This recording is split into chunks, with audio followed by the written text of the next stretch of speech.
Oh, Captain, my Captain. Captain, urgent news from the General. Why not really blow it up, Captain? Captain Claw, embarking into hostile environment. I'm giving her all she's got, Captain. Captain. No, Captain. They're alive. All right. Okay, there we go. That's the way it's supposed to look. Ladies and gentlemen, welcome to the channel. This is your captain speaking, and we are going to unbox and give a review of Unmatched Slings and Arrows. I'm super excited about it. This, I don't want to, do I spoil it? This is an incredible set. I think it's my favorite set. It's so good. It is that good. So this is a late video. Most everybody's already done all their unboxings and everything, but maybe someone wants to hear it. Maybe someone wants to see it. So that's what this is for. And I'm just going to go... What should we do here? What should we do here? Oh, first things first. I forgot. All right, so let's leave this up here while I do what I'm about to do. Okay. Oh, yeah. There it is. So first things first, we had the shirt contest. Not contest. I had the shirt vote. I sent out to you guys, what shirt should I get for Titania? And I figured it would be appropriate to wear it during the stream. So I'm going to suit up real quick with a short one, and we'll find out which shirt won the vote.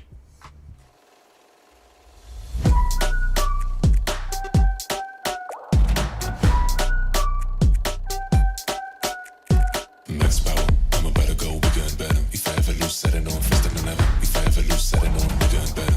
Hitting all of those that come bigger, bolder, faster. I'm going to the maximum. I'm going to the maximum. I'm going to the maximum. I'm bigger, bolder, faster. I'm going to the maximum. I'm bigger, bolder, faster.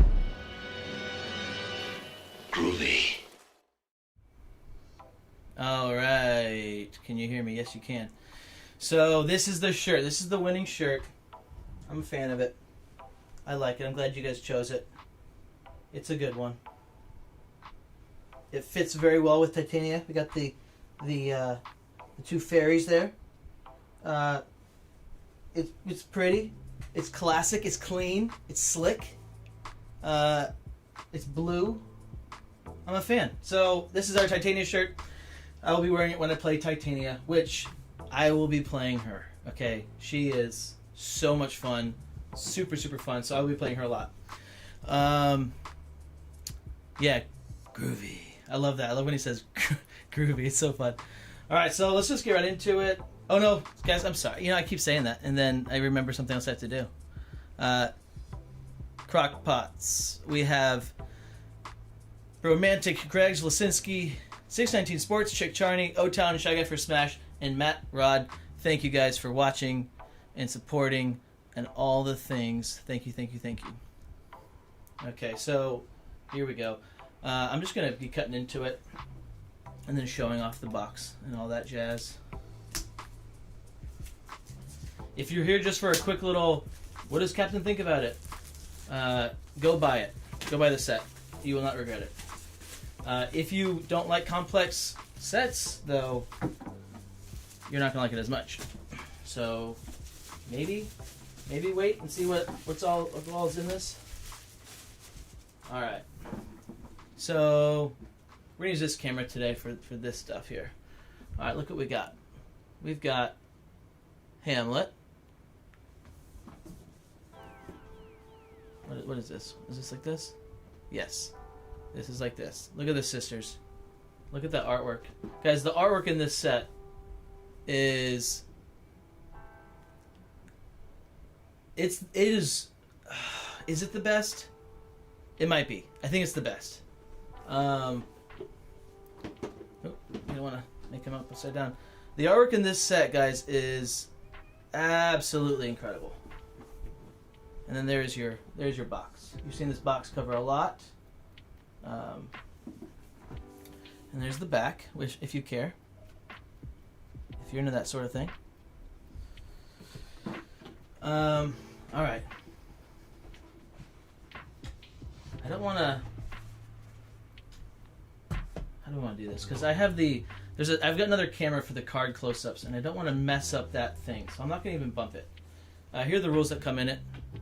I don't think we care about the rules as much. Obviously, use them, read them. This will be helpful for this set. It will be helpful to read the rules, unless you're watching people stream and you already know how to do all of those fun things.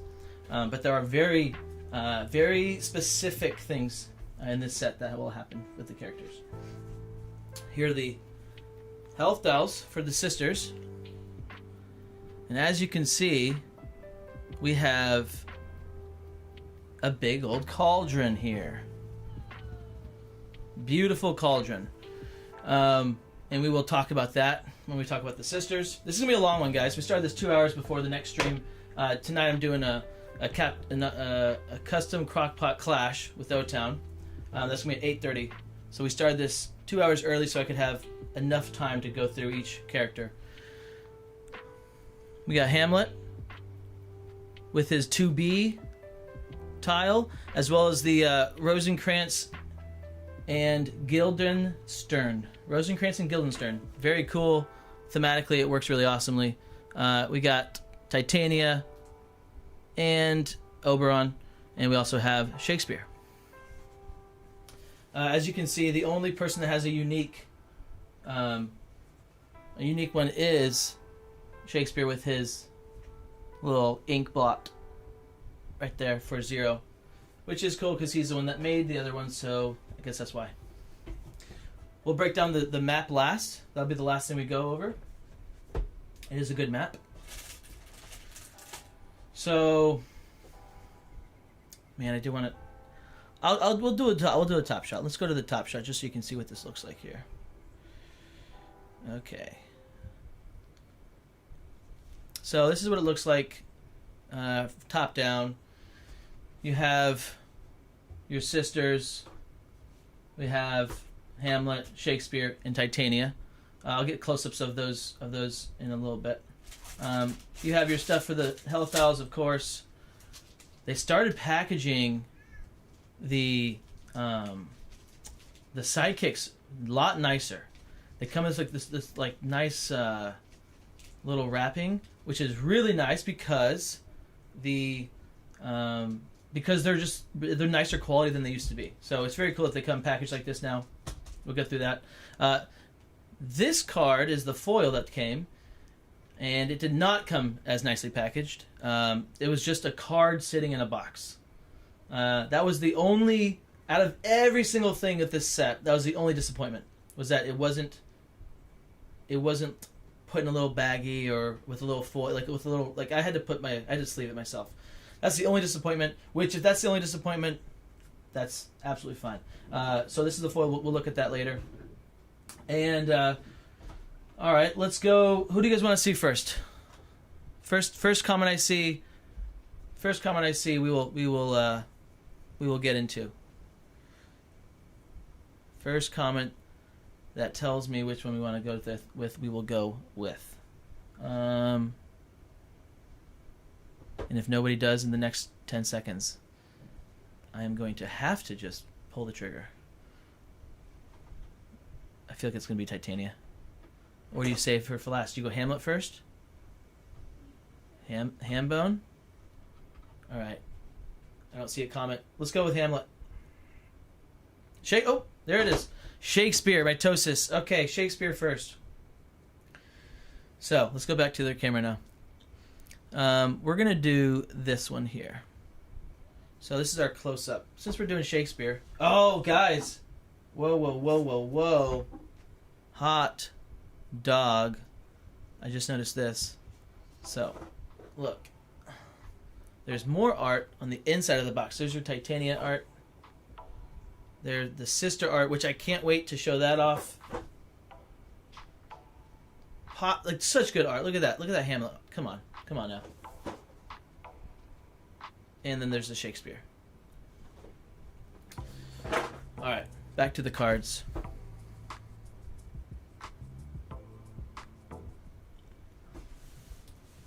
And we can, you know what?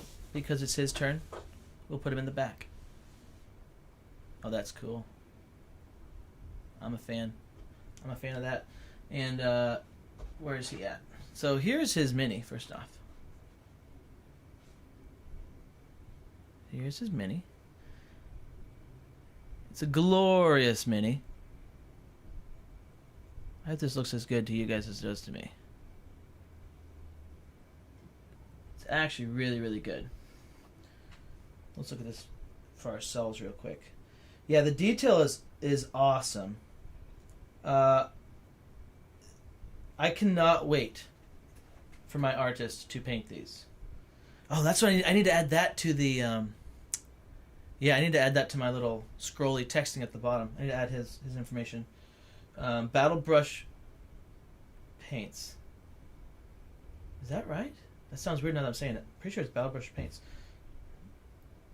That sounds weird now I'm saying it.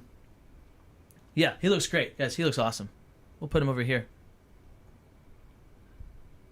Right there. He's about to read off some poetry. So, Shakespeare is very cool. His ability, it's so interesting trying to figure out. So this is there's pros and cons with doing the review this late and doing the unboxing this late. The pro is I've gotten to play these fighters a lot more than I've ever gotten to play any of the other sets I've unboxed and reviewed. That's the pro. The con, of course, is that it's so much later than everything else. Trying to figure out where these guys are going to land has been tricky because I've not been able to play that many games with them outside of their box. I've played with them in the box a lot, and it's been super fun. So, Iambic Pentameter. So, his ability says, it's Iambic Pentameter. He's 13 health, move 2, melee, and his actors as well. There are 3 of them. It says, after you attack or defend, add your card to your line. When your line has 10 or more syllables, discard your line. If there are exactly 10 syllables, resolve the completion effects on the last card. And here are his actors. There's another bug on my hand. Here are his actors. Oh, look at that. That's fancy. Oh. And they're all double-sided. There's 3 of them. They are double-sided, so you've got choice of male, female. Pretty cool. Very awesome. And they feel so good. Again, the quality with the feel is just very different than the plasticky ones that have been coming in all the other sets. So that's a really nice touch. So he's got an interesting thing. We can leave that over here so you guys can read it as we do his cards. Maybe right there. A little bit of a glare, but that's okay. Oh, did I knock this?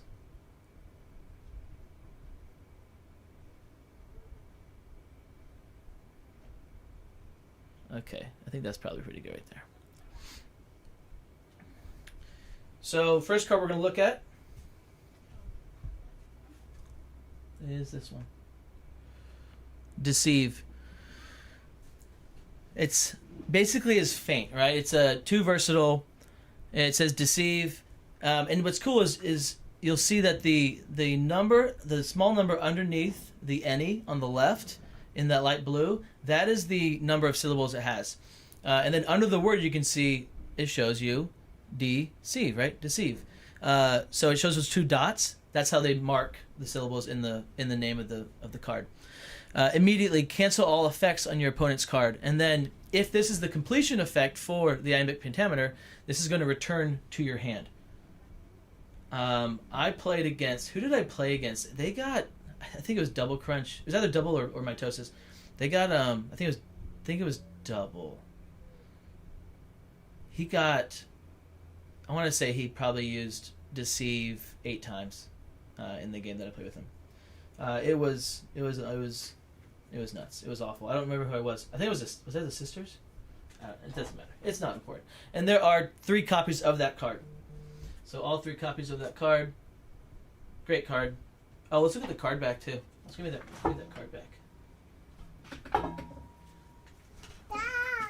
Hey. Hey, buddy. Hello.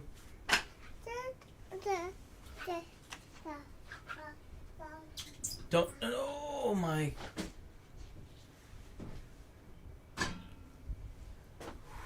You good? You need help? Is he naked?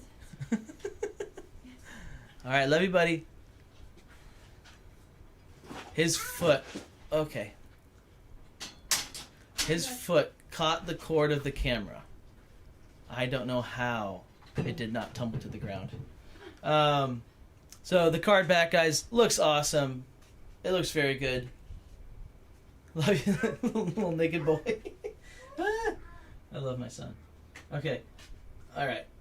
Here's the next card, guys. The Ides of March.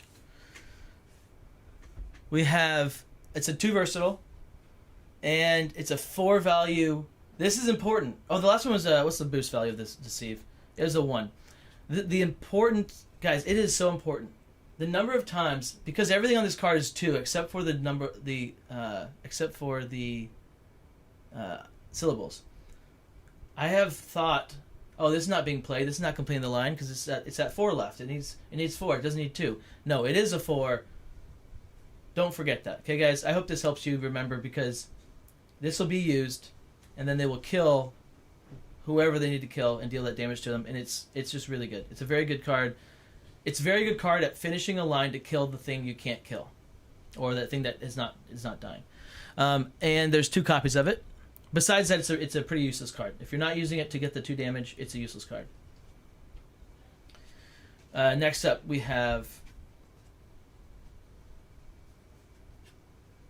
an actor card, actor specific, and it says Such Sweet Sorrow. It's a 4 value versatile, 2 value boost. There are 2 copies, and it's 4 syllables in the card. And it says draw 1 card if you complete the line. The after combat effect is move your fighter up to 2 spaces. I don't think you're going to use this to complete the line, but you could. You can use all these cards. I'm going to stop saying that if I remember. You can't use these cards. The actors are, against a lot of fighters, the actors are like this impenetrable meat shield wall that it's going to cost your opponent some valuable resources to kill them. And they will have to do it because they need to get to you, Shakespeare, who, as you'll see, does not have very good defenses. So it's an interesting card, interesting situation when you would use it as well. I'm going to start doing it this way. Okay, this is a very crucial card.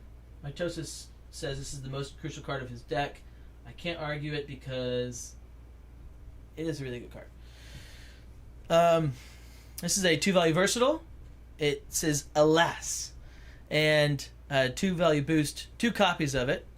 If you lost the combat, it's after combat. If you lost the combat, Shakespeare recovers 1 health. So it's already pretty good. It's basically a 3 value block, and if you can, it's a 3 value block. If you end the line, though, you're going to draw 2 cards and recover 2 health, and that is huge for the tempo swing of the card draw, plus the recovering health, because he is going to be taking damage because his defenses are not that good. Next up, we have All Are Punished. All Are Punished. And this is a neat one. It says it's a 2 value boost. It's a 4 value attack. So this is one of the reds. He's got, I think there are 12 reds. There are a lot of reds. He has no schemes also, which is very interesting. After combat, deal 1 damage to each other fighter in your zone, and then the completion effect is to draw 1 card. There's 2 copies of it. This is really good for getting rid of pesky sidekicks.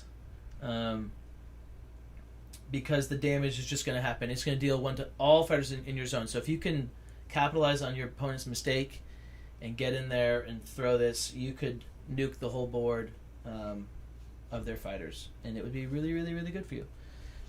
Next up, we have Et tu, Brute. Et tu, Brute? And you, Brute.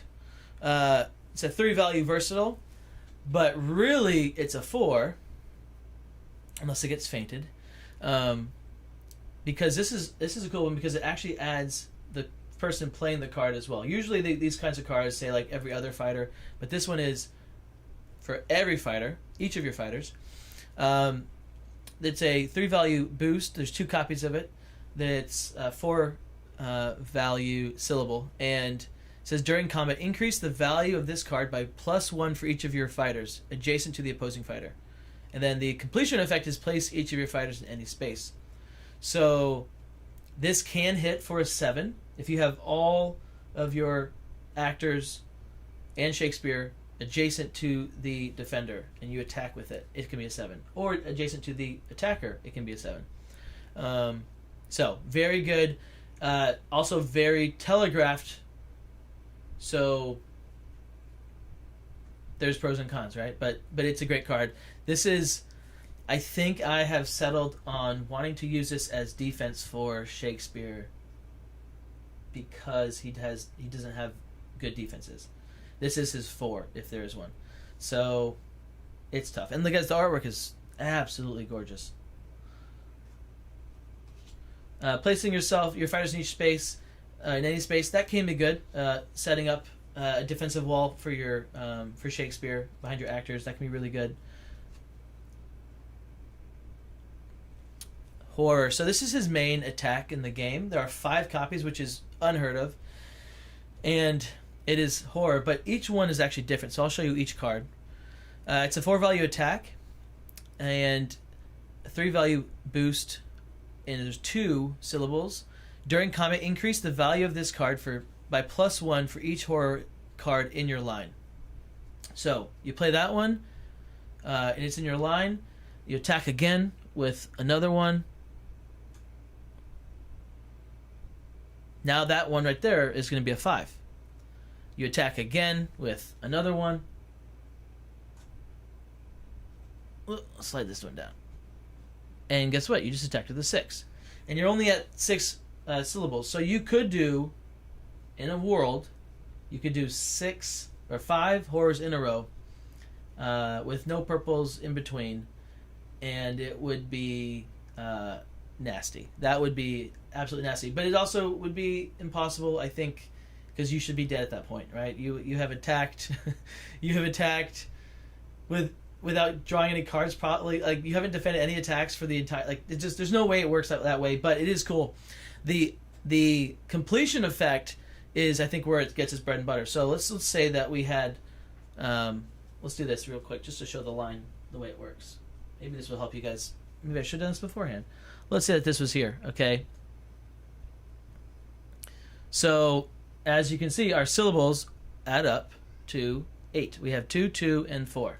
So then if you attack with your third horror, you're going to be doing, this card will be a 6. It's a 6 value attack. And then, where's my finger? There's this is a 6 value attack. After you would have to do then the iambic pentameter completion effect, which is reading your card line. So you can say horror, horror, et tu brute, horror. You've read your line.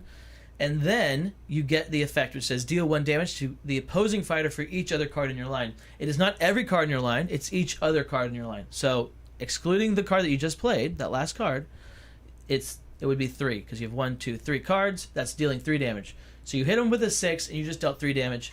Not many fighters can deal with that kind of aggression.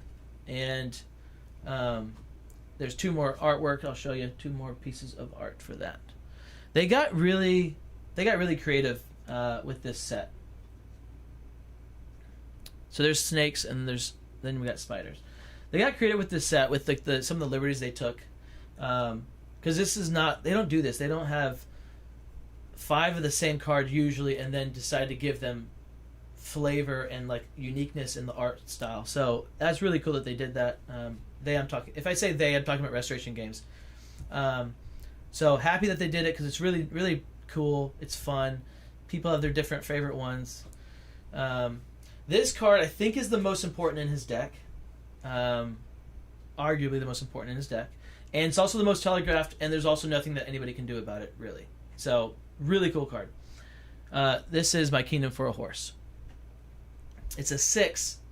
So the higher, it's interesting, because the higher number that you have in your syllables, the easier it's going to be to complete the line. When it's like you just have to get to 4, and then you can complete it with a 6, right? If it's a 2, you're going to complete. Well, you got to get 4. You got to get up to 8 first, and then you can complete with a 2. So it's a neat card. It's a 5-value attack, 3-value boost. There's 3 copies of it, and then completion effect is gain 2 actions. If this gets fainted, you can't feint the abilities of fighters, right? So if this gets fainted, Shakespeare is doing 3 damage. If he completed the line, he is getting those 2 extra actions. So this is incredible to throw into a feint. A good time to use this if you're wanting someone to. Well, so no, because there's no way you'd feint this. You just don't feint. If this is sort of the thing. This is where the mind games start to open up, right? Where if you have 4 syllables in your line, and you have all your Kingdom for Horses left, you will, and then you attack. The opponent is not going to feint. They're probably going to value block. They're going to throw their biggest block because the 5's coming. And so if you want to get that other thing, you get your healing off with your draw 2. You could do the alas, right? Get your heal 2, draw 2. Actually, it would be heal 3 and draw 2. So that would be insane. That's so good. Because nobody's going to feint this. And it's just awesome. If you do throw it, of course, you do get the 2 actions. And so much aggression. The artwork is beautiful as well.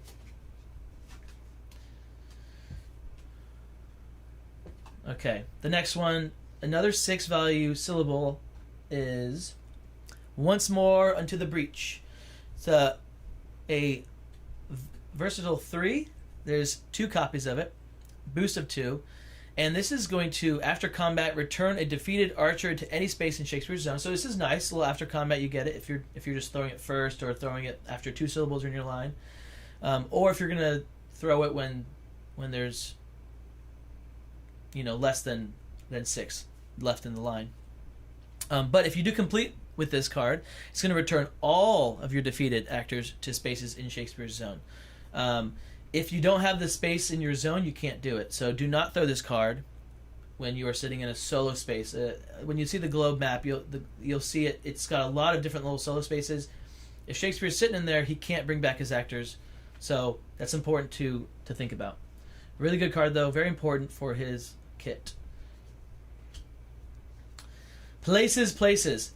This one's fun. Places is fun to do. It's a fun card because, honestly, I think because of the name, Places, it's fun to say. So if you complete your line and stuff, it's fun to say. Places. It's a 3-value attack. The artwork is awesome. Move each actor up to 3 spaces. So you can get them out of harm's way, you can get them into harm's way, whatever you want, right?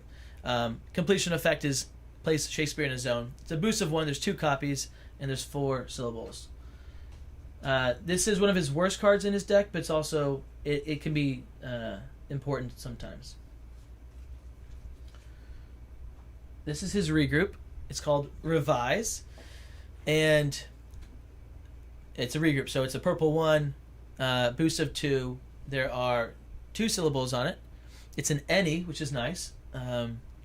And then after combat, draw 1 card. If you won the combat, draw 2 cards instead. And then the completion effect, move each fighter up to 2 spaces. So this includes the opposing fighters. This is super sneaky. You can complete with this and do some really cool shenanigans. And there's 2 copies of it. It's interesting. It's an interesting one. I don't think I've ever seen it complete. I don't think I have. I might have done it. I can't remember. But usually you don't want to complete with this because there's other things that are better to complete with. A horror is better, right? Like there's better things. But it can be used. And the artwork, guys, that art. It really makes me think of... I don't like Harry Potter, but it makes me think of Harry Potter. With like... I don't know. Like you're in like potions class or whatever. And there's spells going off. And it looks so good. Also, just a note for the artwork for his mini here. His mini, there's no words on the on this guy here. There's no words on the scroll, which is interesting because you're about to write his words. He has not written anything yet. We're about to do it with the cards, so I like that.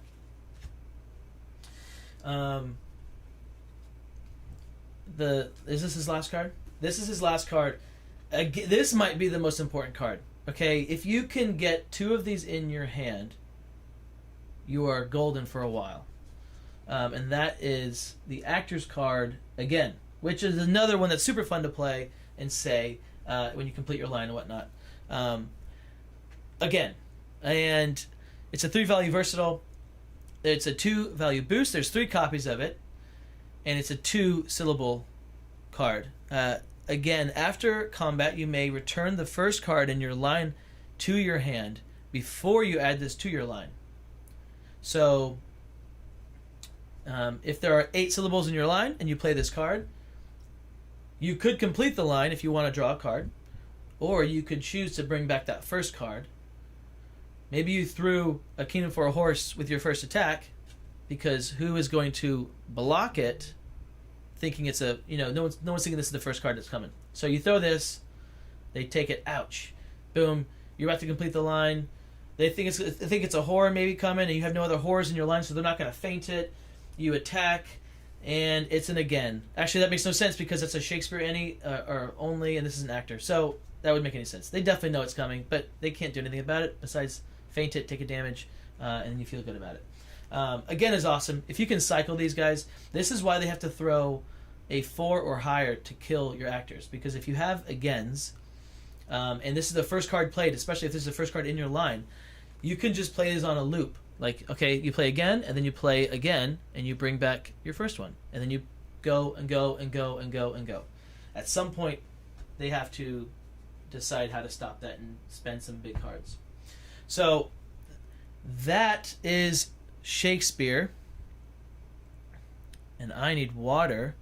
No schemes. That is important. So he has to aggress the whole game. There is some recursion with the agains. There is recursion with completing the lines with your feints. But he has to aggress. And then not great defenses. So the opponent also wants to attack him.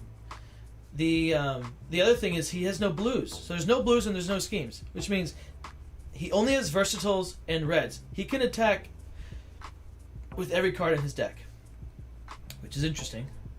He, being him and his actors, can attack with every card in the deck collectively. The issue that happens with Shakespeare is at some point you might just get a sea of red cards. So if you haven't been aggressing and your opponent's been able to build up a hand, and they are not scared of like counterattacking you when you come in, you could be in trouble if you don't have defenses. So I feel like the best way to play him probably is just to pedal to the metal and attack as much as you can, because at some point you're getting a sea of red cards, and hopefully you've aggressed as much as you can to make the opponent terrified of that. Yeah, it's really exciting, really fun. It's very unique. I want to play him into more fighters. He's exciting. Rumor is he'll be the best one in the set. I mean, while he can of course beat anybody, like he literally can beat anybody because of how good the cards can happen. But at the same time, he has like that Luke Cage, the Raptor. Like he has that problem of just having too much red, and then and not getting the thing that he needs. So it'll be interesting to see where he actually lies. We'll see games. You'll see games where he'll pop off. You'll see games where the actor wall holds forever, and it's like literally nothing else the opponent can do, and it's just over from the beginning. And then you'll see games where Shakespeare will lose. He'll have 7 cards, and he's just having to maneuver until he draws not red, because his hand's entirely red, and maybe actors, and he doesn't have actors alive, because they all died at this point, because he didn't have his actor cards. So the actors are dead, and then finally he gets all his actor cards, but they're dead, so they can't bring him back, and he's just waiting to get his, revive the actors card, but he can't find that card, and that can happen. It's happened a lot of the games I've seen, and a lot of the games I've played. So while he is awesome and super fun and could be very high tiered, he's also, I found, inconsistent. I think people will argue with that, but I'm telling you guys, I've seen / played I want to say not that many games, right? But like, I think 8's probably fair of seeing / playing 8 games. I want to say at least 5 of those games had that instance of the red thing where you have no chance of getting rid of the red. You have you're not drawing defenses, and it's interesting. It's interesting when that happens, and how to overcome that, how to navigate that, what map's best for him, all that. But super fun, and definitely play him. Yeah, so Mitosa says Shakespeare has to frontline early on so he can keep the actors up and get their cards off. Right. The other question is, does he want map or position, right? The way that we play Unmatched these days is it's always split advantage. You're either getting map or you're getting position. So, I don't know if you guys can hear Levi crying, but he loves going first because of the aggression, but if he gets put on too big of a map, it's going to be tough for him. So, it's interesting. It's really interesting. He's super fun. Yeah, Tosa says that he's played with Shakespeare a lot, and that you have to think of him differently than other multi sidekick heroes. Yeah, okay, I can see it. All right, guys, next one. Let's go. Let's jump into the next one here. I can't wait to sleeve these. I'm so excited. I need water. Hey, buddy. Why are you yelling? What? Mm-hmm. Your belly. Your belly button. Yeah. That was a good conversation with an almost 2-year-old. So let's jump into. We're gonna do ham bone next. Hey Courtney, can you bring that over to Mama? That machine might not turn off. Hopefully it does. Thanks, Courtney. All right, so guys, Hamlet was the person that I had the lowest expectations for. I had the least amount of interest in, and I just knew that I wouldn't like him the most because I'm not a fan of fighters that have to hurt themselves to do stuff. Yeah, I don't like the idea of, like, I want to heal, right? I want to do positive things. I don't want to deal myself damage so I can hit you harder. So when he came out with that, it was like, I was like, I don't know how I'm going to feel about this. I don't know if I'm even going to like him at all. When I played him though,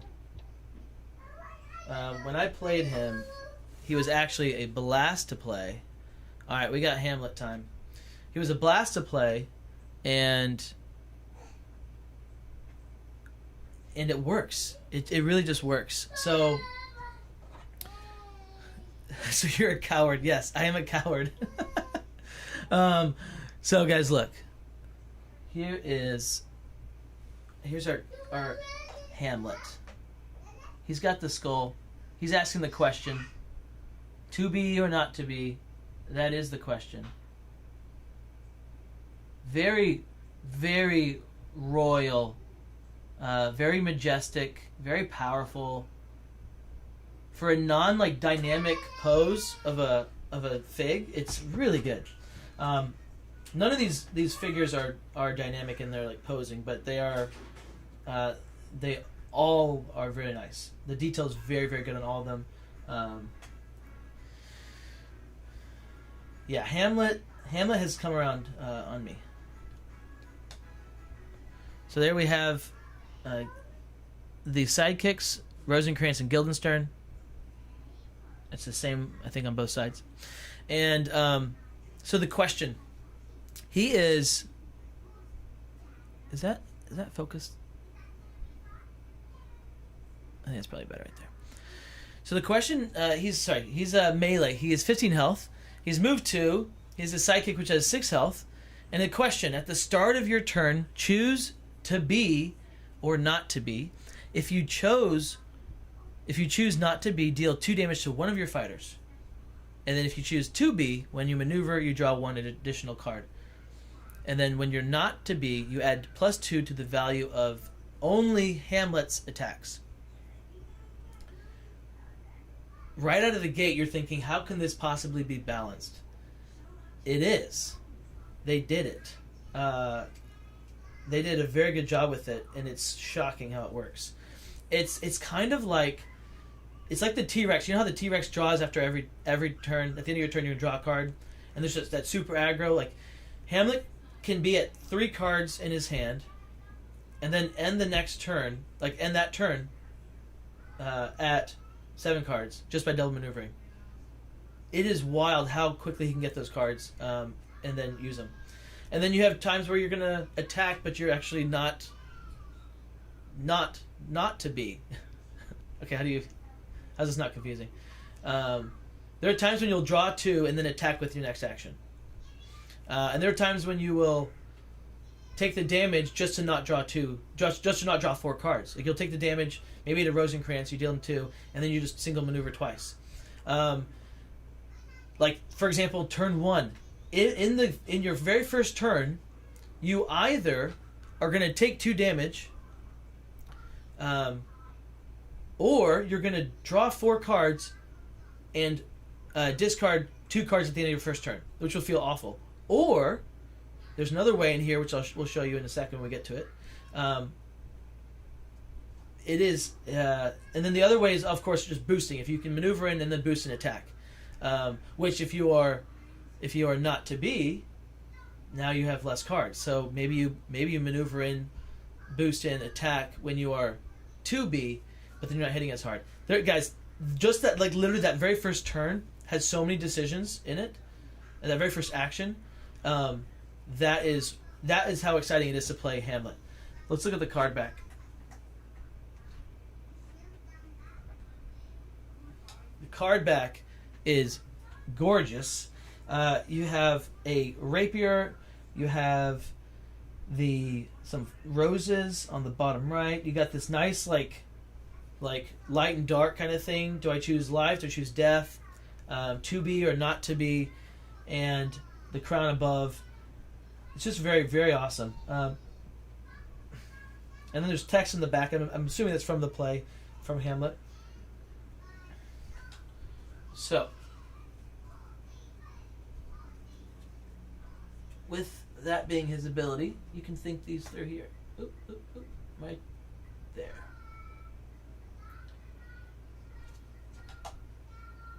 Okay. So, this first card that we're looking at is Blood Will Have Blood. 2-value versatile. It's a 1-value boost. There's 3 copies of it. After combat, if Hamlet took damage this turn, deal 1 damage to the opposing fighter. This is cool because if you dealt self-damage to yourself, the 2 damage, right? When you play this card and attack with it, it's not just a 2, it's not just a 4, it's actually going to be, well, it is a 4, but you're going to be dealing 1 damage after combat. So it's awesome. It's a really good card. It's a great way to guarantee some damage on your opponent. If they feint it, they're taking 2, and if they don't feint it, they're at least taking 1 after combat.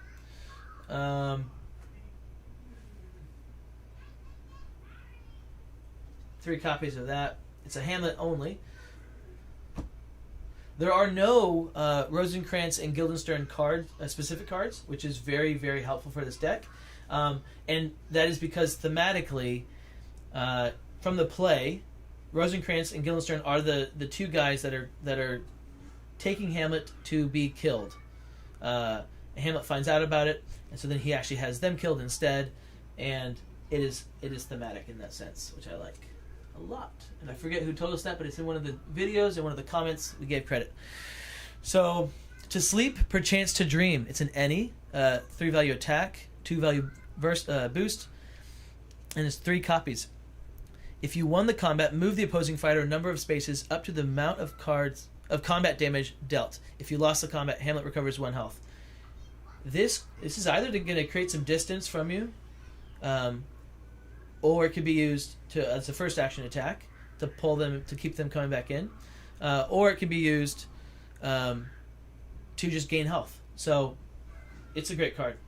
He has a lot of healing. That's one of the things that's exciting about his kit is that yes, he's dealing himself damage, but there are so many cards that will recover you health that it doesn't feel as bad as it could if it didn't have it in his deck. This is the artwork that's in the back there. Great card. Maddening Insight. During combat, the value of this card is equal to the number of cards in your hand. After combat, if you won the card, your opponent discards one card. Which is great because you are always going to have a lot of cards in your hand. You are going to be being all the time. So this is very good. It's a 0 value card, of course. So if they attack with a feint, that's going to be really tough. And then 1 value boost. There's 2 copies.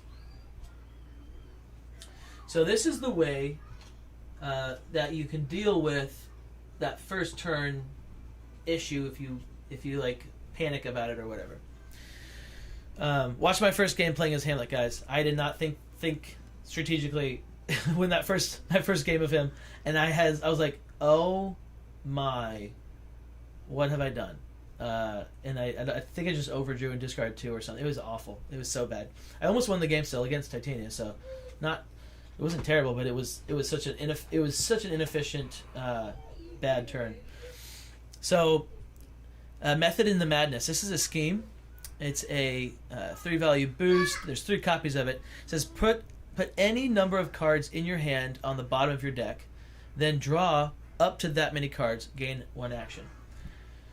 So you could be at 7 cards. You could to be, right?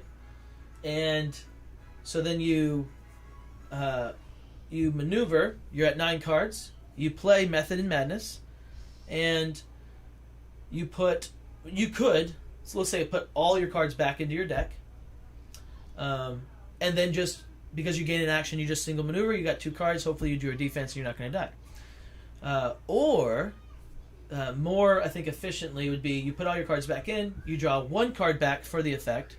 Then you single maneuver. Now you're at 3 cards, so that way your next turn, because 3 cards is a good place to be at. You maneuver twice. Now you're at 7 cards, and you feel good about it. So it's very interesting. The other part of this is that you get to set up the cards you put at the bottom of your deck. So you get to choose the order they get put in. It's not just random, and it's not shuffled. If you're playing on TTS, this is really difficult. If you're playing in person, it should be easier to catch. Do not shuffle your deck after you put your cards on the bottom. Okay?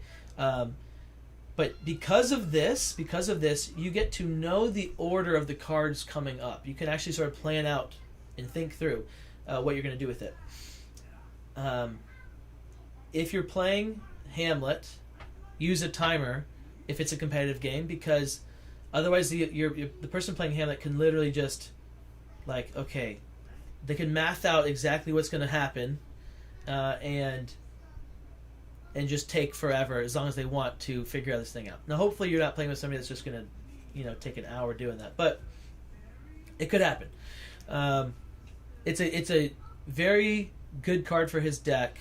Also, it's a boost of 3, which is great for things like this. I'll show this one right here. So we've got Cruel to Be Kind. So Cruel to Be Kind, it's a 2 value attack. It's a Hamlet only. 4 value boost on it, which is really huge. And then there are 2 copies of it. During combat, you may boost this card. Otan pulled off a little combo, which was cool last time I played with him. I think he put both copies of Cruel to Be Kind at the bottom of his deck, so that when we got there, he knew that he could guarantee, as long as it hadn't fainted or anything, he could guarantee boosting with itself while you have not angry Achilles, while you have hurting Hamlet. There you go, hurting Hamlet, I like that. So hurting Hamlet, getting his +2 with his attacks, and then he throws one of these for 4 damage. You boost it with a 4, that's 8 damage. Pretty awesome, pretty massive. And that could be, you could you can calculate. You can find that end game, find the what lethal is, and get there. There's 2 copies of it. It's a great card. I'm gonna try to speed up a little bit because of time. Nothing either good nor bad, or bad. That's the next card. Their minis look like Lord Farquaad, but the artwork on this card, when you can look at it closer, it looks like, what's the guy's name? The long-haired guy from Star Wars, who he rage monsters in that room. What's his name? Why can't I think of his name? It's not. What's the actor's name? He's in the Hillbilly, Ocean's 11, Lucky, not Lucky Number 7. It's a great movie. Logan Lucky. He's in that movie. Dang. If you guys know, he looks just like that guy. Anyways, it's a 2-value defense. It's an any.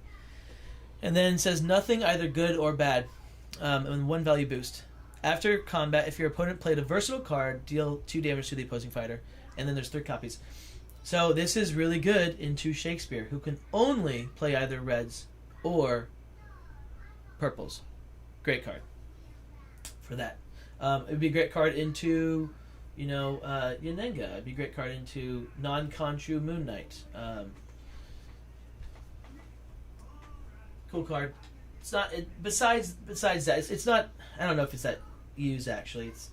It might be one of his worst cards, but it is neat. Outrageous Fortune. Okay, we gotta get this focus a little more crisp here. Cause there it is. That focus line is so shallow. The depth of field is so shallow here. So, Outrageous Fortune. It's a 1-value versatile. It's a Hamlet only, 2-value boost. There's 2 copies. It says during combat, discard the top card of your deck. Add its boost value to this card's value. After combat, if you lost the combat, return this card you discard to your hand. This is a surprisingly good card, I would say. The ideal situation is that it. Let's say you play it on defense. I think the ideal situation is that you take 1 damage from it. That way, the card that you used comes back into your hand. There's no benefit for attacking with it and losing combat. There's no real benefit for that. So I think on defense, it's the best to just take that 1 damage and then get the card back. But you can, you can attack with it with Hurt Hamlet. You could attack with it at a 3, and then you discard a card. It's a random boost. It could hurt. It could really hurt them. It's a neat card, and the artwork's awesome. Guy Fawkes. No, that's not his name, is it? That's not his name. That doesn't sound right. If that doesn't sound right to me. He's in that movie with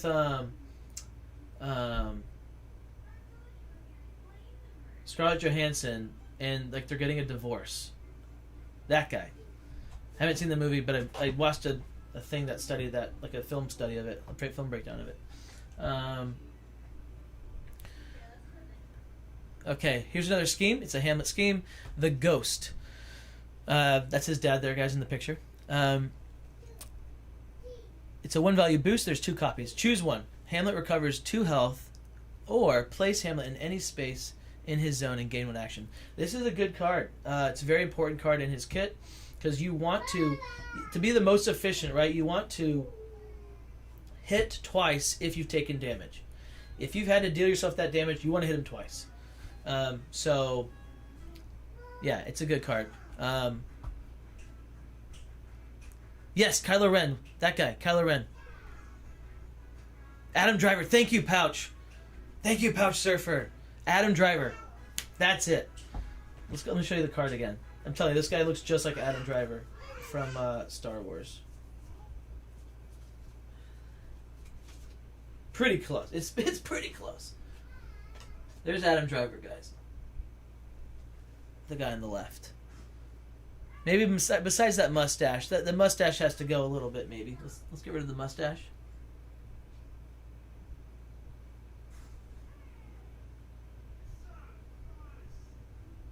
Adam Driver. Bluey, you can hear the Bluey in the background. That's hilarious. Yes, you're watching Bluey. Guys, Bluey is an incredible show. You should watch it. No, it's fine. Someone just yelled out Bluey. All right. The next card, one of the most important cards in his kit, right here. And it feels so good when you do it. And the artwork is awesome. And the name is awesome. Guys, this is a great card. 3 value, versatile. It's an any. There's 2 boost, 3 copies. After combat, it's the play's the thing. After combat, your opponent discards 1 random card. So you got random discard. Let's go. And if you're hurt, Hamlet, it's a 5 value attack. Let's go. If you won the combat, Hamlet recovers health equal to its boost value. So you're hitting for 5. You got random discard, and you have healing if you actually won the combat. That is awesome. Now, the other way this is a good card to use would be on defense, because you can win combat easier on defense, right? Let's say you're sitting on a +2 token, and for some reason they have the need to come in at you and attack you. You play this card, they randomly discard, you blocked it with a 5, you discard their 4 value boost, you heal Hamlet for 4, GG, let's go. Is that going to happen? No, probably not, but it could. Alright guys, the readiness is all. Very important card, especially against, as the artwork is showing, against range. It's so, guys, this is so good. I love artwork like this where it's like a where it's like the wide panoramic kind of shot where it's like you're zoomed out really far and you got small people. What are those called? The kind of artwork that you're pitching an idea to a movie, a production company. Dude, my brain is tired. I can't even think of these words. I know these words, but I can't think of them. It's all right. It's gonna drive me nuts, but it's fine. It's fine. It's fine. All right, 2 value boost, 2 value versatile. I think our time just is here. That's funny. A little early. It's an any. The readiness is all. After combat, place one of the fighters in the combat in any space. They cannot leave that space that turn. And then it's a 2 copy card. So this is really good, guys, for if they shoot you from far, you bring them in, they're stuck there, and now you get to do your next turn. First action attacking them with your hurt Hamlet. That's awesome. And then also you could use it to teleport Hamlet away. Let's say you don't have the defense for it, you're about to die. You can teleport yourself away if you have to. I think bringing them into you is the best option because you really want to be hitting them hard. Concept art. Thank you, Riley. You guys are coming through today. That's it. You can come in. They won't see you, but you can come right. You want to chill? You want to chill next to me? Hey, come here. Grab a chair. Sure.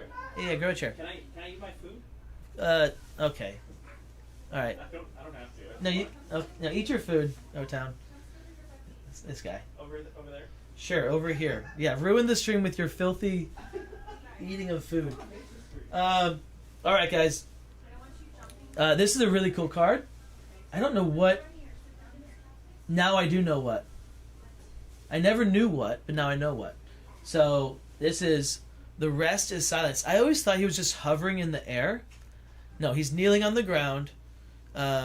He's kneeling on the ground, and it's pretty cool. Guys, you are going to end the turn after combat.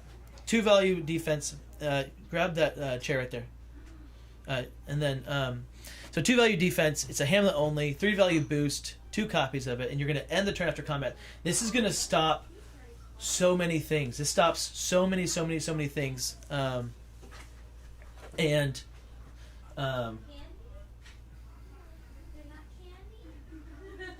don't know what you're saying. I'll eat on the other side.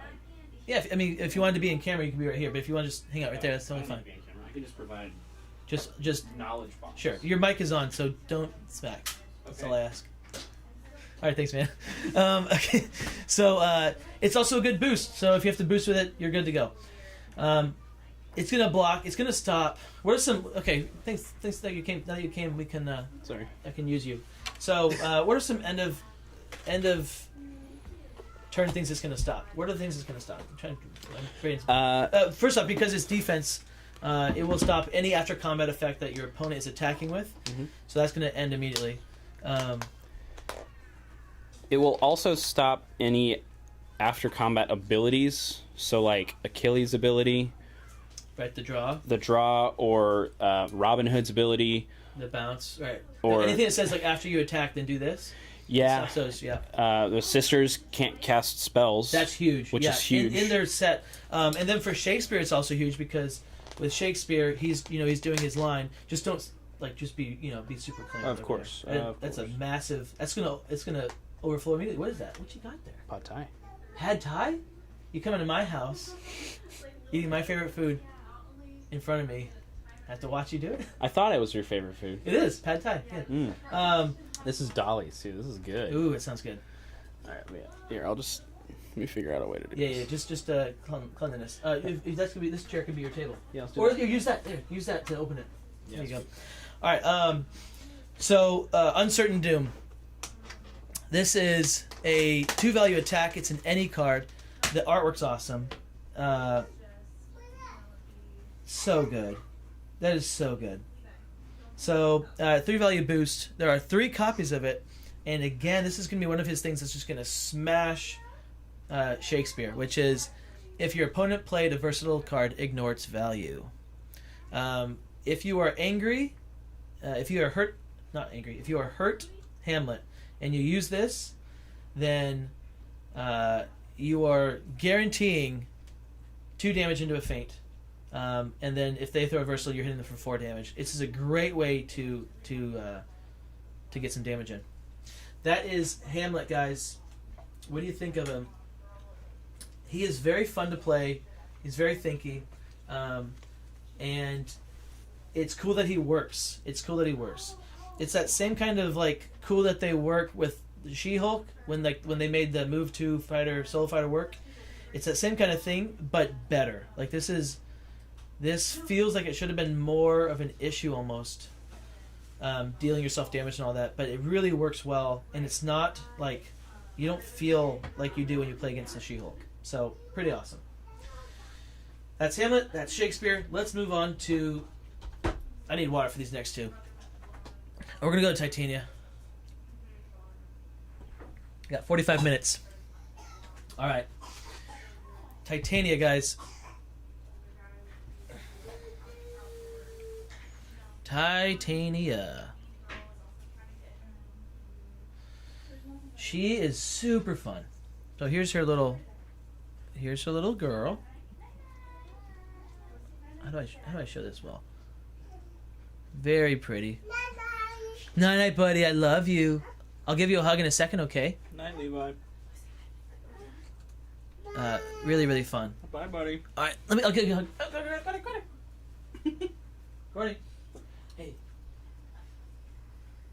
I love you,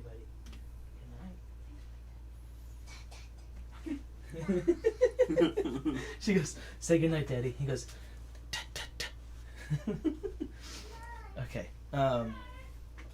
So, Titania, guys, she is super fun. And the artwork, I think Spidey's still my number 1. I think that Titania's my number 2, artwork-wise. Maybe. Oh, it's so hard. It's so hard. Maybe. So look at the card back, guys. Look at the card back. Her ability.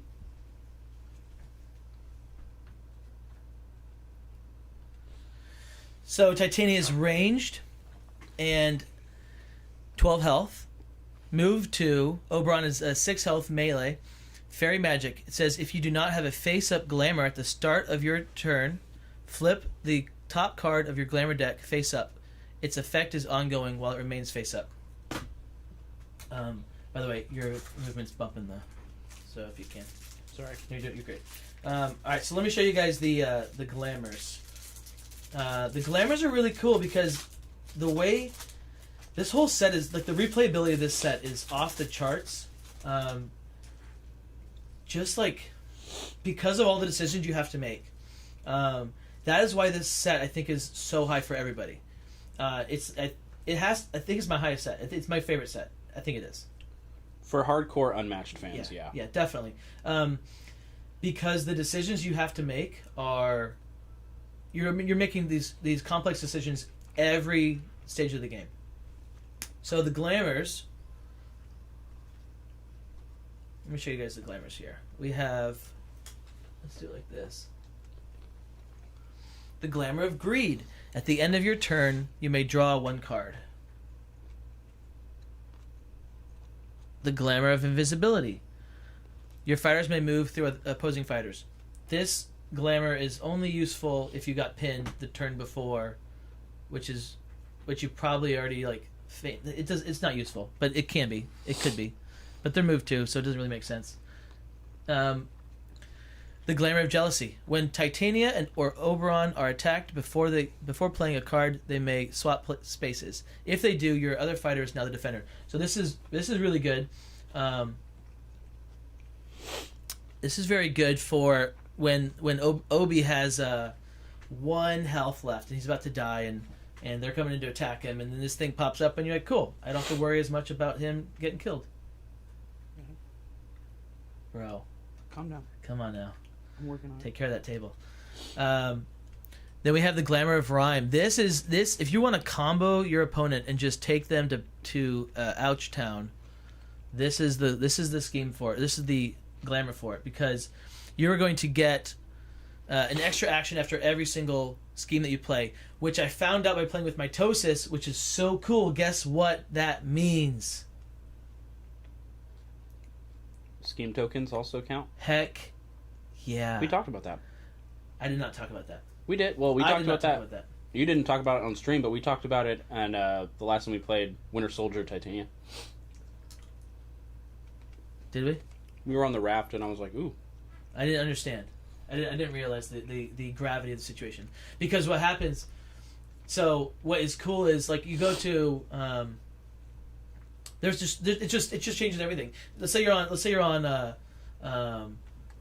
what's that map? My favorite one. Hell's Kitchen. You're on Hell's Kitchen, okay? You can choose to... You use the one, right? You attack anybody in this space. Or, sorry, attack from anywhere. What does it say? Attack. Your next attack can go anywhere. Basically, right? So you use that. You gain the action. So you still have 2 actions. You attack then. Boom. You attack them with the thing. And then let's say that Titania is on the scheme that pulls it back into her thing. So she pulls it back into her thing. And then boom, get another action. And then you use your schemes from your... It's awesome. Okay. The Navy Pier, Slushy Town. So you can heal for 3 and then gain an action. You can move 2 and gain 2 actions. Yeah. That's pretty crazy. Isn't that cool? So just the possibilities are endless. Very excited for that one. And that's been the most fun. The most fun games that you can play are the ones where you have that Glamour of Rhyme pop off turn.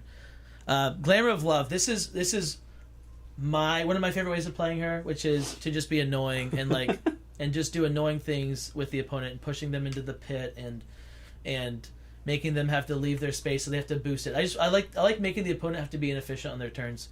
That's my favorite way of playing it. It says when you maneuver, you may move an opposing fighter 1 space before moving your fighters. So very powerful. Next one we have Glamour of Sleep. Fighters, your fighters do not take damage other than combat damage. This one is massive. There are cards in her deck that deal self-damage, that won't, sort of like the Khonshu thing. Actually, exactly like the Khonshu thing. There are cards in her deck that will draw cards. If you have no cards left in your deck, you would usually take 2 damage when you draw the cards. That is a spider. Oh, wow, yeah. You don't have to take the damage. If you draw the cards, you're not taking damage from him. So it's pretty awesome. And then the biggest thing, which we call moonwalking in the community, is, or sleepwalking, not moonwalking, sleepwalking, is when you have to, usually you take fatigue damage, right, because you can't walk around. With this glamour up, you can maneuver infinitely and never die. That's awesome. Now, again, will it happen? Will it work? It could. It's close. It comes down close. I've won a game with it, doing the sleepwalking, and I have lost very close games with it, trying to get the sleepwalking off. It's been very fun. Okay, so looking at her cards, she is great. This card, guys, I don't know what it is, but you will see this card on the wall behind me at some point. This card art. This is my favorite card from the set. Beautiful. It's just, guys, look at the, I don't know what it is. Why do I like this card art so much? So it's a 2-value versatile, as wise as beautiful. 2-value boost, and there's 3 copies of it. After combat, draw 1 card. You may discard your glamour to draw 2 cards instead. So there are a lot of effects in your deck that are going to give you the option to discard your glamour. One important note with the glamour is, if the glamour gets discarded, let's say you discard all your glamours, they don't just recycle. You don't just like shuffle the deck, put it back in. They stay out. There are only 2 cards that can bring those glamours and put them back into your deck. And you want to get those off as soon as possible, because if you have to do it and you've held onto those cards, if you don't put the glamours back in, then your opponent's going to know, and they're going to save their feints for it, because if you don't get that glamour, you're done. Especially if you're trying to sleepwalk, okay? That's very important, very key. But yeah, beautiful card. 3 copies of it. And now we got Oberon. Look at that guy. Look at that guy. Come on now. That's a handsome devil. Look at the butterflies just fluttering around. He's got the elf ears going on.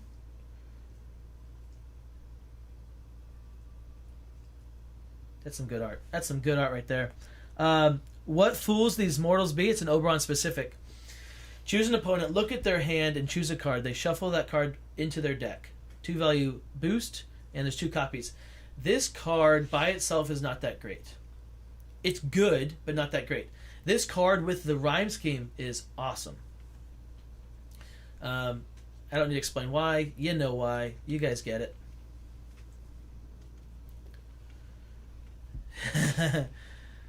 Alright, so that's funny.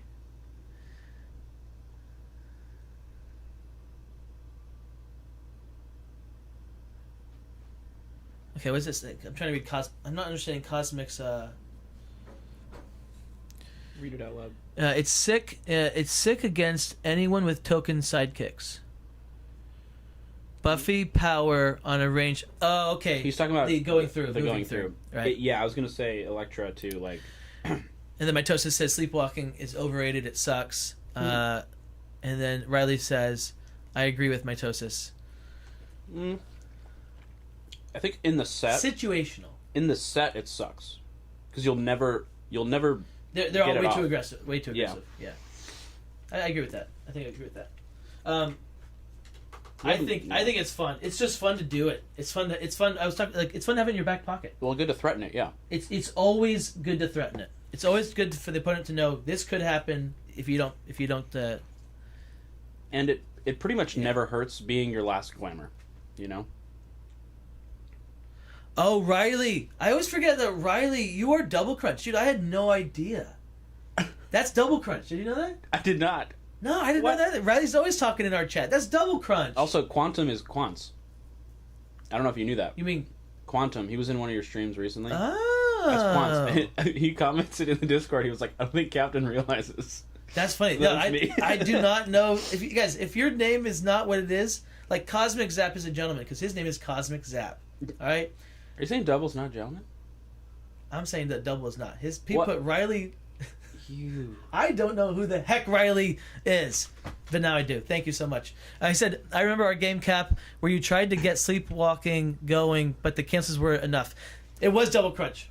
Yeah, I told them already double. You got like 8. You literally got 8 feints that game. So I don't know what you're talking. Were you devil? Was he He Daredevil? was Shakespeare. No, he was Shakespeare? Oh, he just cycled. He was. Dude, he played so many deceits. All right, we gotta keep going. We gotta keep moving. So Fairy Song. This is an important card. Whoa, you lost to Shakespeare? Probably. What? That's the. No. Have you haven't played Shakespeare enough? He's very good. Okay, we talked about how bad he is. It depends on your map, of course. Sure. I'm just messing with you. Yeah.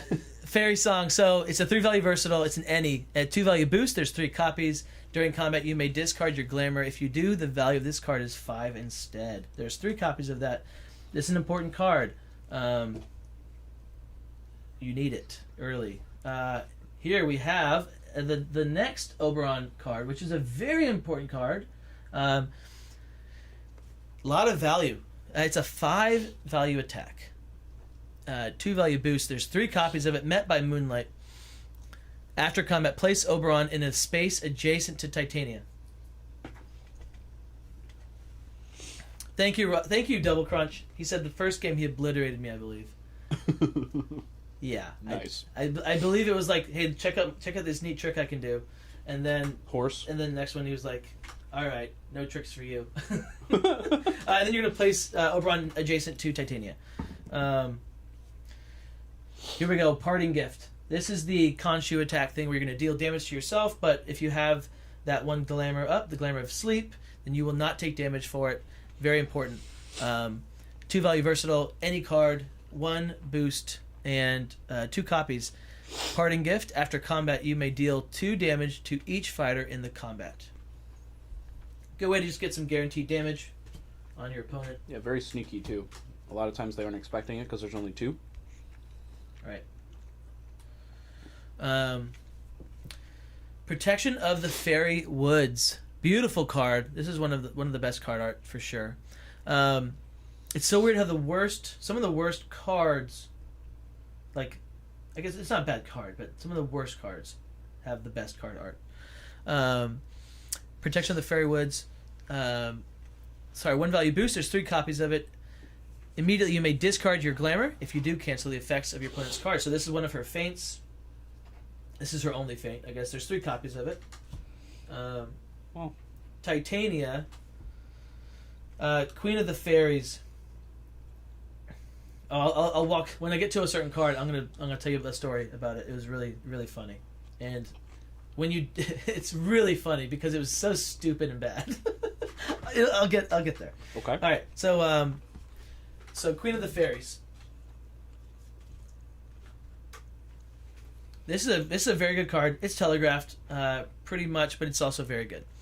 If you can get it. I wish it was a 3. It would make more sense if it was a 3 to get some damage over a feint, but it's okay.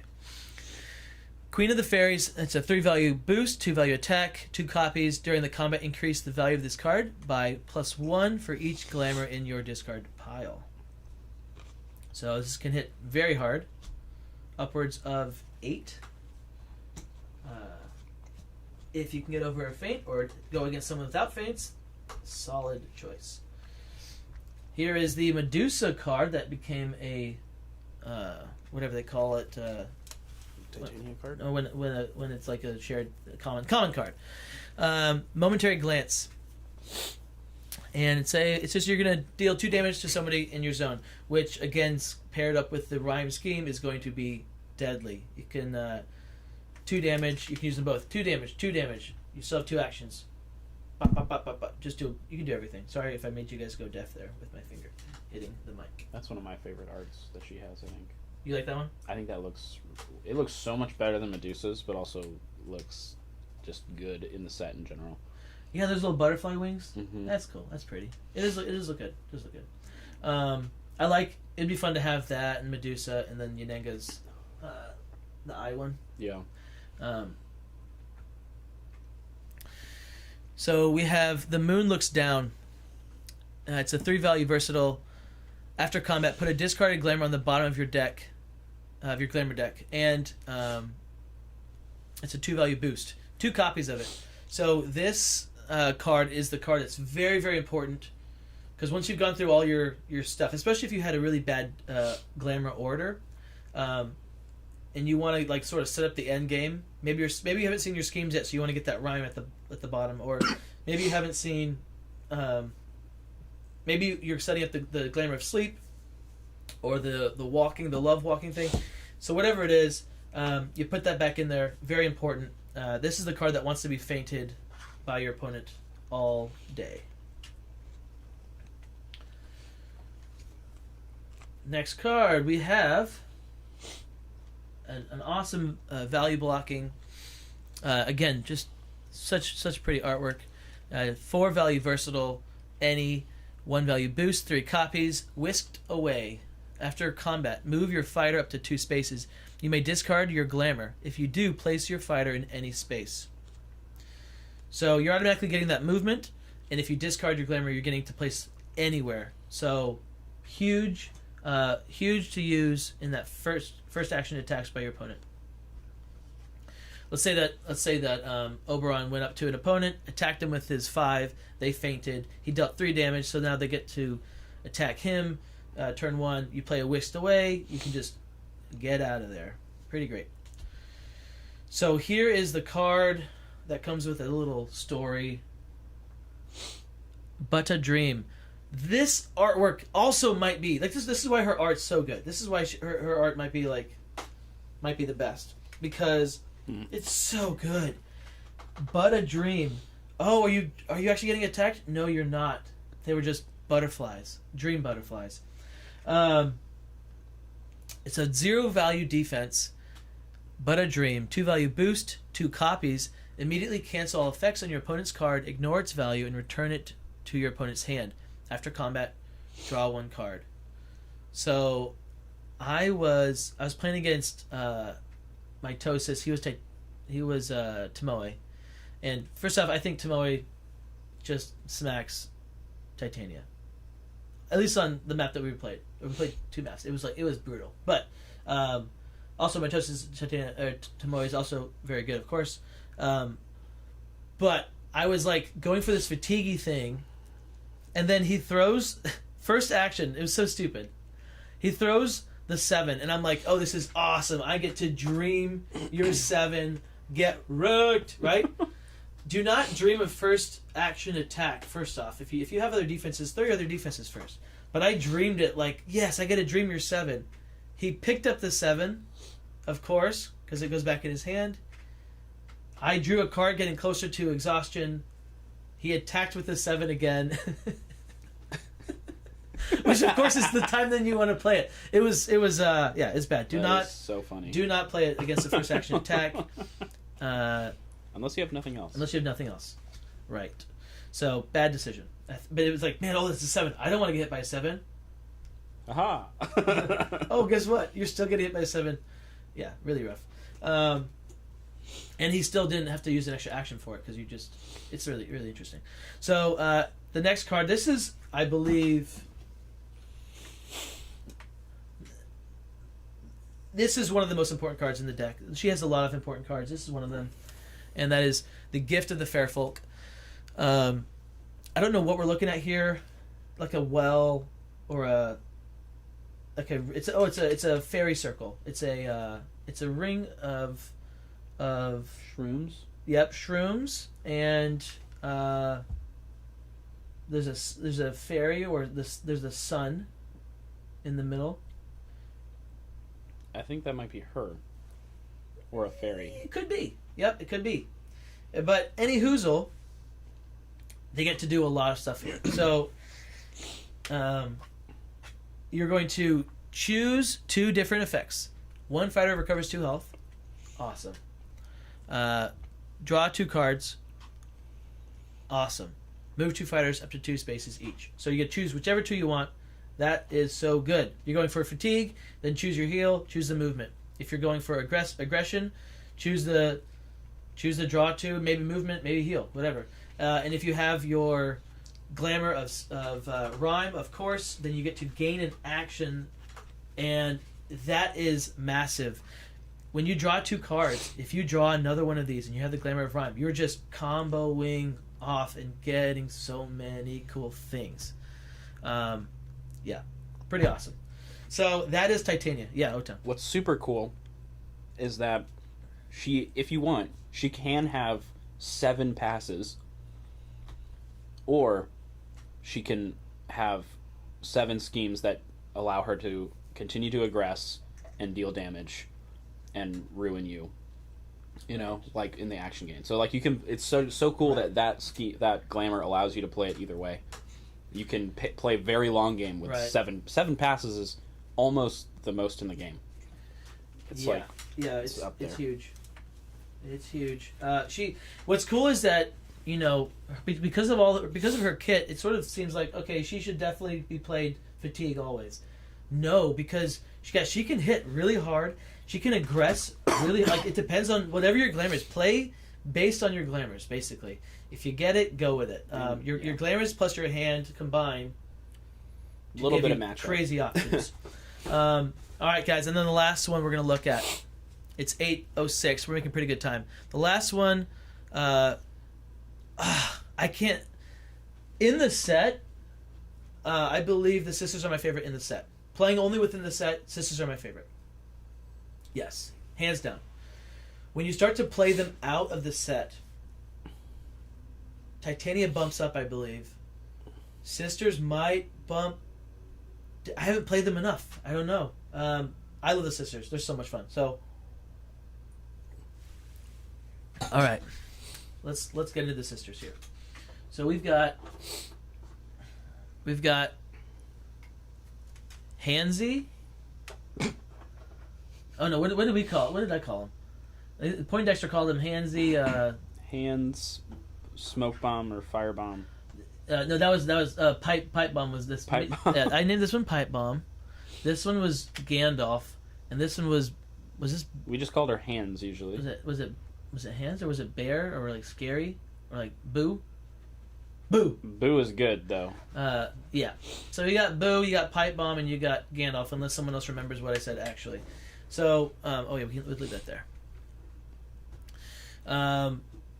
Very interesting.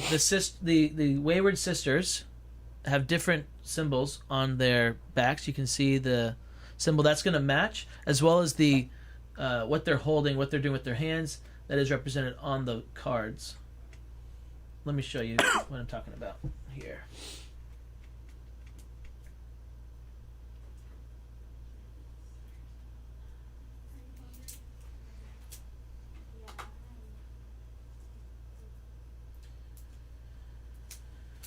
Okay.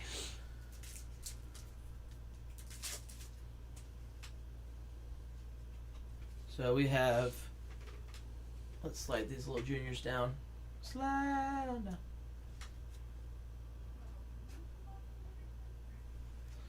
So the Wayward sisters and their card backs as well. Look at the card backs. Really cool.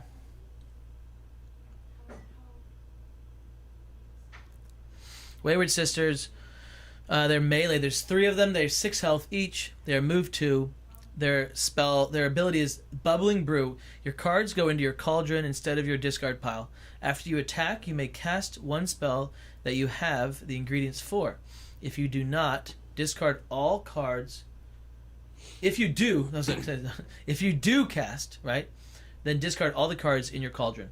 And it says, "What's done cannot be undone." I didn't read any other quotes. Were there other quotes? No, there's not. And then their card back is really very, very pretty. And where's the? What am I looking for? Where's the? Was it this thing? Yeah, it was this thing. The health dials. So the health dials are going to show you. Oh wait, let's go to that camera real quick. Oh, we'll just do this. So the health dials, you can see that you've got the hands. You've got whatever that is, pipe bomb lady, and then you have Gandalf up there. So let me pop this out and show you guys what this says. So for your spells, you have this. And actually, now that you know what the spells do, I'm going to move the ability card because this is the important part of all that. Their cards are going to lay into here. Is that possible? Yeah, sort of. The cards are going to go into the green part of that cauldron, and then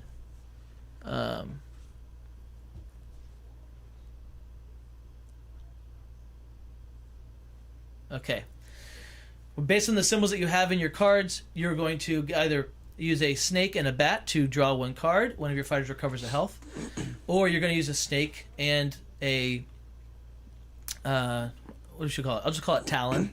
To move any fighter up to 3 spaces. You're going to use a Talon and a bat to deal 1 damage to a fighter that shares a zone with any of your fighters.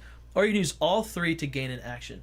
When you use the spells in your cauldron, they all go away. They all go away. Doesn't matter if you had 7 and you only use 2 of them. You're using the entire cauldron to do the spell. And that's important. First card is the All-Seeing Familiar, and it looks so good up close, guys. It looks so good. I hope you can see the detail on that with the 3 sisters pointing. It's really beautiful. So it's the 4-value attack, and I'm not going to walk you through the symbols, but you can see the symbol right there. So the symbol is right under the any. They're all the cards are any's, which is cool. This is the All-Seeing Familiar. It's a 2-value boost. There's 2 copies of it. Immediately return a card in your discard pile to your cauldron. After combat, if you won the combat, look at the top card of your deck and put it into your hand or cauldron. So, because this is an immediately return a card in your discard pile to your cauldron, this card will not be played or should not be played until you have cards in your discard pile. Cards go from your cauldron to your discard pile. So when you cast a spell, they go into your discard pile. Once you have cards in your discard pile, then you want to start using this card. Don't use it before then, otherwise it's just inefficient. The next one we have is their way of recursion, and it's a fun one. It's a really cool one. So this is the Curious Familiar. It's a 2-value versatile and 3-value boost. There's 2 copies. After combat, return a card in your cauldron to your hand. So if you played a Curious Familiar and you had a Curious Familiar in your cauldron, you could cycle them forever until they got fainted. Not necessarily good use of anything you're doing. It's not really good use of your spells. It's not a good use of it just sort of gives you some longevity in fatigue game, but not really a great. It'd be nice to maybe throw it into like a sidekick, like a 1 health sidekick or something. I'm not sure, but it is cool to have, and there's 2 copies of it. We also have can bring back a bat to confirm the damage of a spell. It's found in an empty cauldron. Can bring back a bat to confirm the damage spell. Can bring back a bat. What?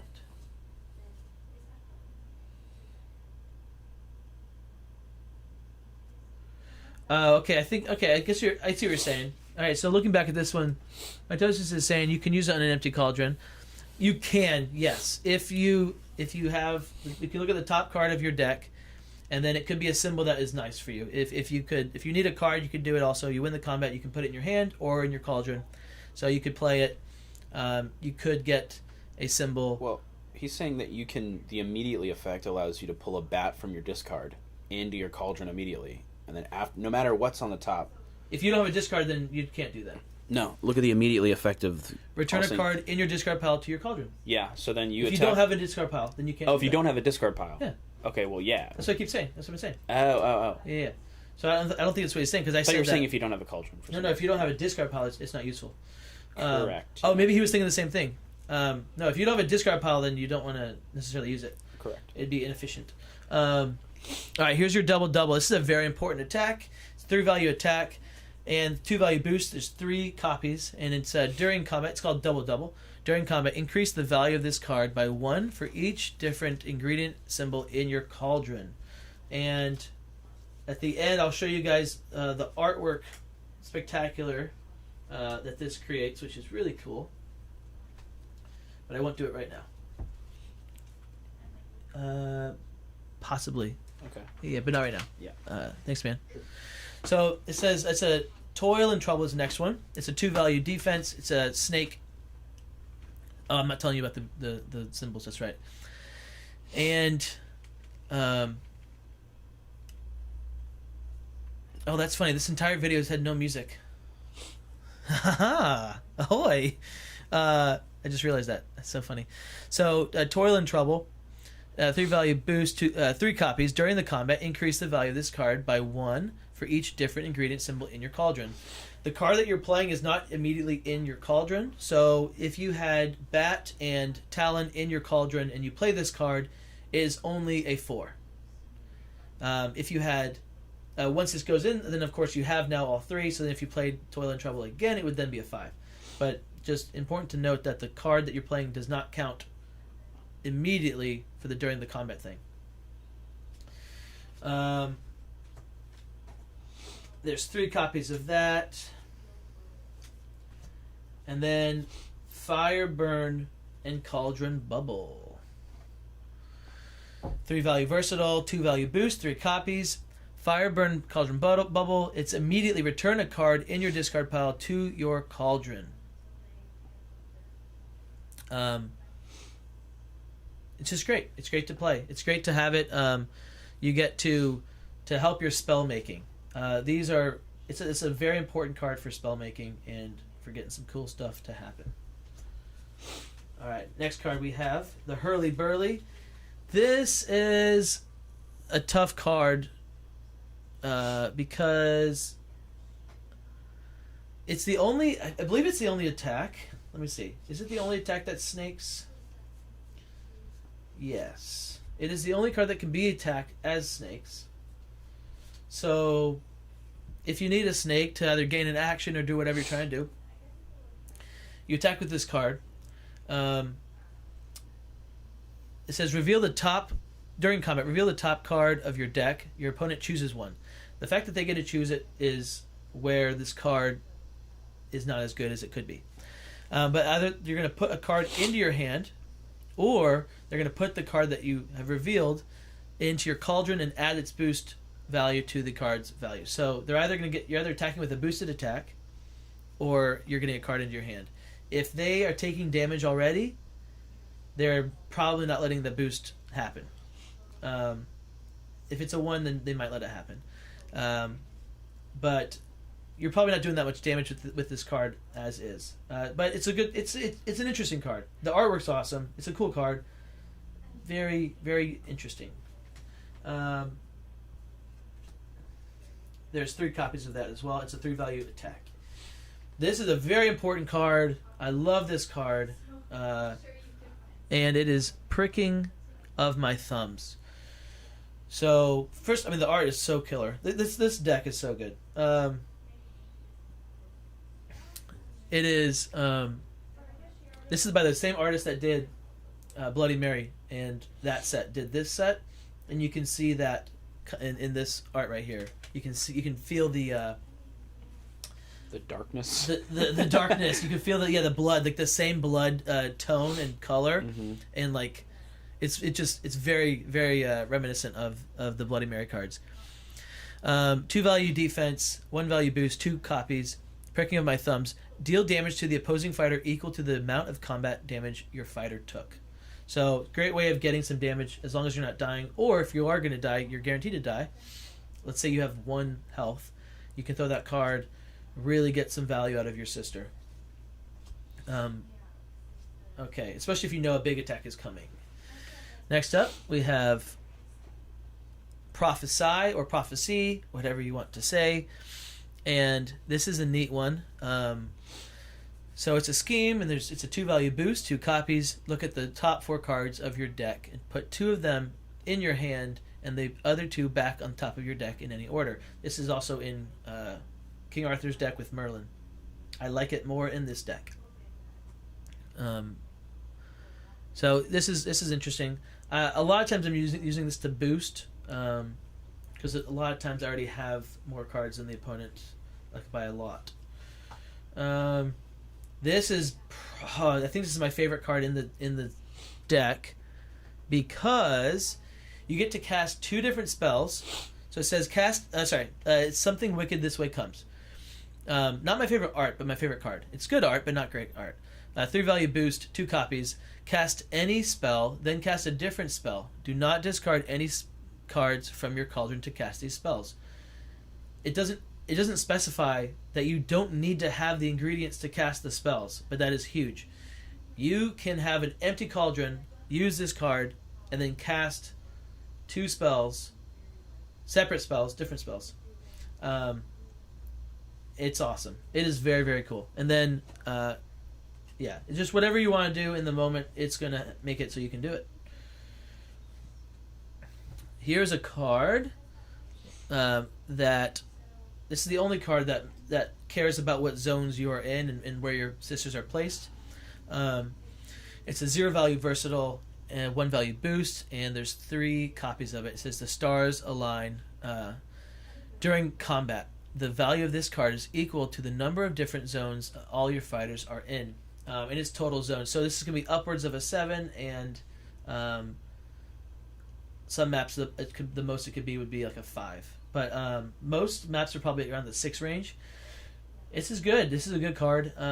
It incentivizes you to keep your sisters sort of spread out. And if you're doing like a pin thing, then it's gonna be way worse, because especially if all your fighters are pinning and you're in the same exact space and it's a one zone space, then that card is just a 1. So depending on what you need and what kind of opponent you're facing, you may want to prioritize the 0 card, or you may want to just get like the pin or something. So, but it's a good card, especially when all your sisters are alive.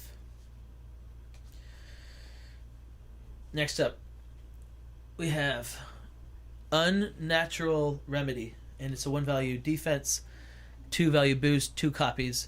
Immediately discard up to 3 cards from your cauldron. For each one that you choose a fighter to recover 1 health.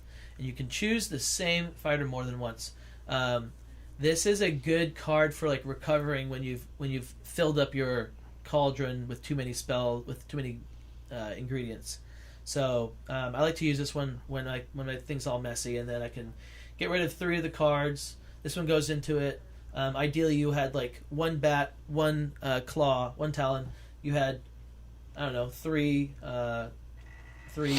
snakes or whatever, and then you just get rid of all the 3 snakes. You heal one of your fighters for 3, or all. You just spread it out however you want, and then you put this into your deck, and you still have that stuff. Actually, even more ideally, you'd have 2 ingredients. That way, when you attack the next turn, you can trigger your thing efficiently. But it's a good card. I like it. Helps you with managing your cauldron.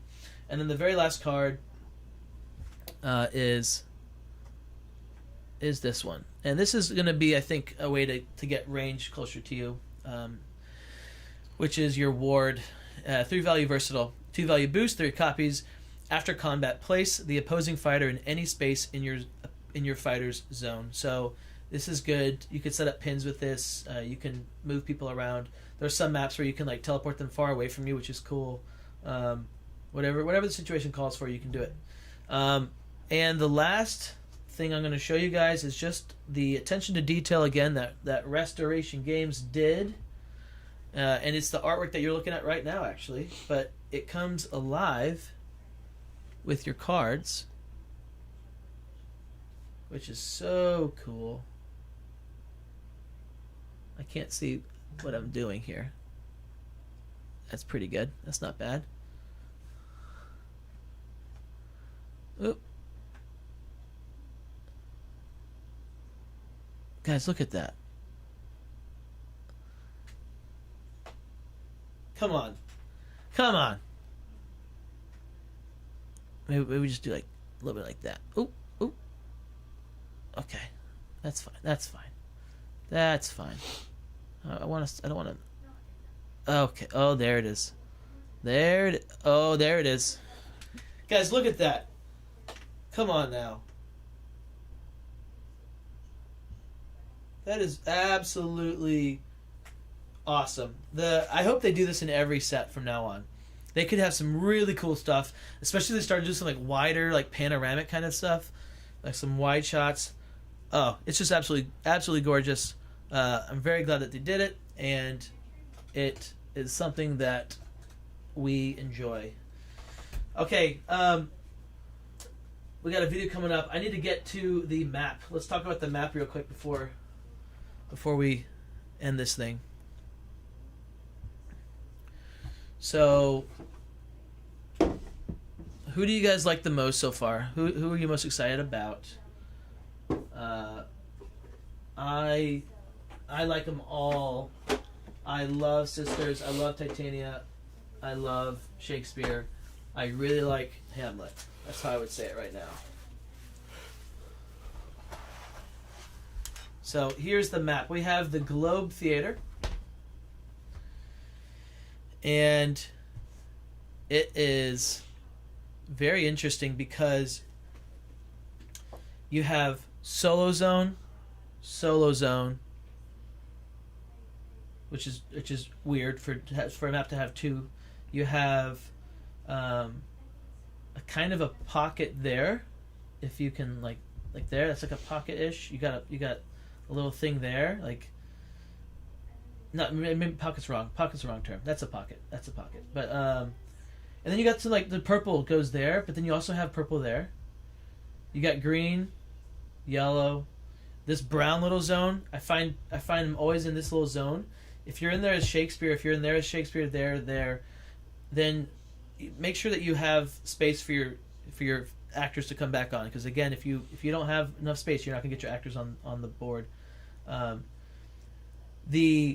The fact that if you have a fighter here, let's say that like this is the sister, right? And let's say that this sister here on the starting space, this one, let's say that was like a hero for somebody. Well, here, actually, wait, no, let's just literally use the example of Shakespeare. Here's Shakespeare, and you've got your people on the board. You literally cannot protect him.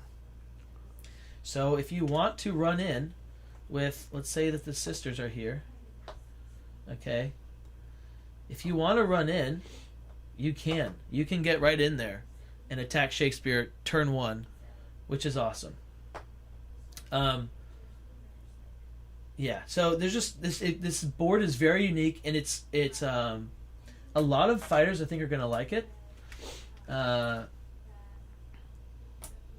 it doesn't. It's not annoying. It's not an annoying map. It's a very, very nice map, and it's very different compared to all the other maps that we had. So, and it's pretty. It looks great. When you look at the details of it, it's got all these like sets and stuff. You have the backdrops. You got this is like the high seats, right? Like I can't remember where they would sit. Is this like this is backstage.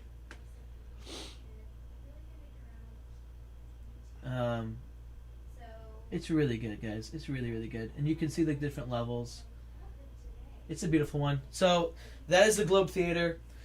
Don't have much more I can say about it. Especially since the next stream is starting in 2 minutes. Let's go this one here. So, oh, music's coming back on now. There you go, guys. Here's your music. There you are. There's Slings and Arrows. I love this set. I think it's my favorite set right now. It's my favorite set. It is. It has to be. If you are a new player, do not get this one first. I probably should have said that right out of the gate. But if you are a new player, don't get this set first.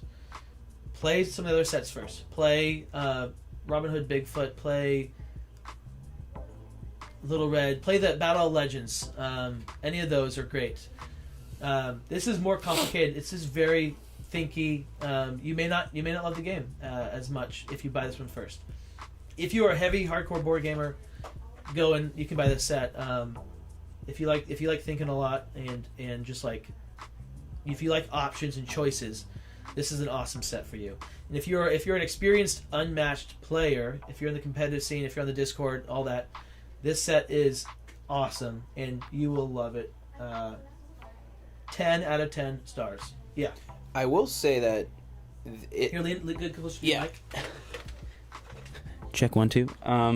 I will say that my wife, who has some experience playing the game, am I? No, you're fine. Oh, you're going to turn the camera on? I'm trying to. My wife, who has some experience playing the game, but is by no means like a fanatic, she played the set with me a little bit, and I asked her, I was like, you can play the sisters if that's what you're interested in, you know, but they're pretty thinky, they're pretty complicated. And she was like, okay. And she absolutely destroyed me as the sisters. And I was Shakespeare. And we later learned that that's kind of like a good matchup, generally, I think, for the sisters. But regardless, she was able to pull off spells very easily. And similar to Little Red, if you understand, you know, the way you're supposed to cycle cards and the order in which you're supposed to cycle them, she kind of said that it kind of felt like it was playing itself. And I think while the set has so many options, and you're right, it is definitely not a beginner set. If you are like you said, like to think a lot, don't let us saying that scare you away if these fighters look interesting to you. Sure. Because they will kind of, a lot of times they do kind of feel like they're playing themselves. And not just saying that as someone who likes to play Unmatched a lot, but the Titania and the sisters, even Shakespeare, you know, who are very complex fighters, if you follow kind of naturally what they're wanting you to do with the glamour, or with, you know, you're trying to get certain spells off, they do tend to flow pretty well, you know, naturally, I will say. So Right. they're not as, I just, all that to say, they're not as challenging as I thought they were going to be. To play 100% optimally, very challenging. Right. Okay. But like, sure. the floor is okay. Let me say this: but the floor is higher than we thought, and the ceiling is also higher than we thought. Sure. I think like just to Yeah, I like that. Yeah. Makes sense. Cool. Well, there you have it, guys. Thank you for watching. We're gonna get to our next stream. It's gonna be a fun one. A bunch of exciting things to see. I believe, and let me know, guys. I believe when this stream ends, I told it to go straight to the next one. So we'll just hop right in. I don't know. Okay. We'll find out. I'm gonna try to just go right to the next one. We'll see what happens. But shout out to my Crockpots. We have Romantic, Greg Zlasinski, 619 Sports, Chick Charney, O-Town Shy Guy for Smash, Matt Rod. Thank you guys for your support again. And I'll see you guys very, very, very, very, very soon. As always, this is your captain signing off.